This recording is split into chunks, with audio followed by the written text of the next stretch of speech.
Julian Cameron, the host of Straight Talk. Like this video, share this video. Let me know what you think in the comments. So the PS5, did you get one? Should you get one? Well, let's talk about it. So the PS5, what's going on here? It's out now. Well, you can't get it anymore. The pre-sales have been were sold out about 30 minutes or like an hour between being released, which is pretty crazy. Check, look at this. They're sold out right now, and they won't be available again until Black Friday. Wow. So if you got one, good job. If not, well, better luck on Black Friday. So we'll see how that goes. Now, what's interesting about um, PS5 and how quickly it sold out is that the PS4 took about 3 months to sell out. So, in what took the PS5 about an hour, PS PS4 took 90 days. So it's sold out everywhere online. You can most likely expect to see people trying to flip it on eBay, OfferUp, Craigslist, whatever, probably double the amount. So just be ready for that. And what's crazy, I found this interesting, is that it only costs $500. I can't believe I'm saying only. I remember, man, I wouldn't dare pay that much for a console back in the day. But here we are, $500. But we're also in a day and age where people are paying over $1,000 for their phones. So there's that. So why is PS5 got so much hype? What's really going on? Well, let's check this out. I think coronavirus has a little something to do with it. Now, and it's not too crazy to believe, because, I mean, if everybody's in lockdown around the world, people want something to do, right? People have been locked down. There's all kinds of social distancing and, staying at home orders all over the world. And in America, it's slightly intense, but in other parts of the country, man, we aren't experiencing anything compared to what some of these other countries are going to. So they're probably really wanting something to pass the time. So with the release of the PS5, there's at least something to give some of these people in unfortunate situations something to be happy about. And but when I was looking into this, I thought about like the cognitive impacts that gaming has us, or how video games affect the mind. And there are different views, there are different opinions out there, different people or psychologists. Some say that there's negative adverse effects.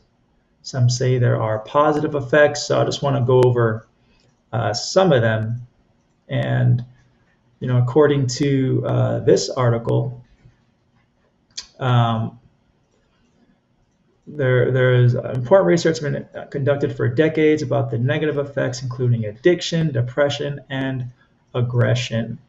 However, there's a PhD that argues that the impact of video games needs to be studied from a more balanced perspective. So some believe that, it can cause addiction, depression, aggregation, um, insecurity, coping. People who suffer with low self-esteem, people can hide behind that with video games. And you know, if you're not playing multiplayer on online games, you're just by yourself. It's not really that social. But with internet and online playing, it actually becomes very social. Um, and these studies conclude that it's these symptoms develop with excessive use. Um, as far as the positive impact of video games, there people or the psychologists are saying that playing video games help children develop problem-solving skills. It actually improves memory and perception, your ability to reason, and spatial recognition, which it improves. And spatial recognition is kind of like um, understanding things from a 3D perspective. So when those skills increase in your brain, you tend to be better in science and math and technical areas in life. So engineers, it's not a surprise that some of the best computer engineers, computer scientists are avid video game people. So, and apparently, contrary to popular belief, some people think that the violent video games make us violent, but supposedly they help us in overcoming adversity. I don't know. That's interesting. So, um, yeah. So I think if the conclusion we can walk away from this is that video games can be good, but with excessive use, have negative impacts. I think the same. That's true with just about anything else. Everything in moderation is a good thing. Now, what does that, in the grand scheme of things, what gaming brings out in us is the desire to win, right? Because we're people who naturally want to conquer. We want to overcome. It's embedded in our DNA to want to overcome and be victorious, right? Who likes to lose? Nobody wants to lose, whether it's in sports or a game in your school. Like, nobody wants to lose. People want to win.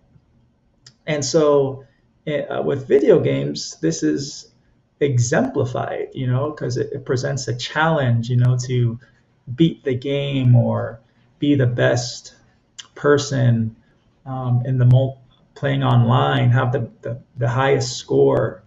We see this in sports or in business or whatever it is that you're into. People want to overcome. They want to achieve and win, and that's good, because we all have a natural ability and talent that we were born to do.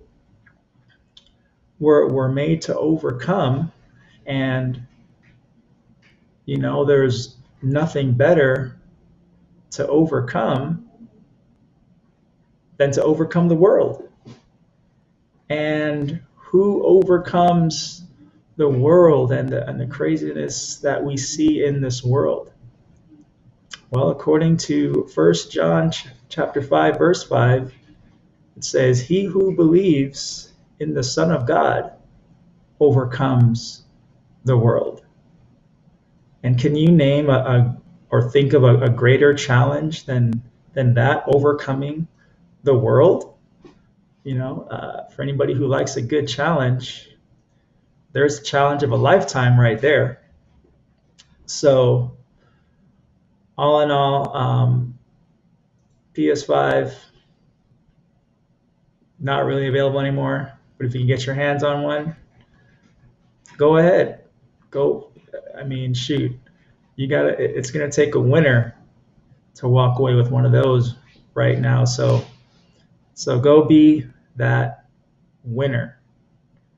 All right. So a little something light for this week in the midst of everything that's going down. There's still election stuff going on, and looks like more lockdowns and shutdowns are coming our way. So hey, God's still in control. All right, but that's all I got for you this week. Make sure to like, comment, and share this video. Let me know what you think in the comments. My name is Julian Cameron, and we'll be back next week for another episode of Straight Talk.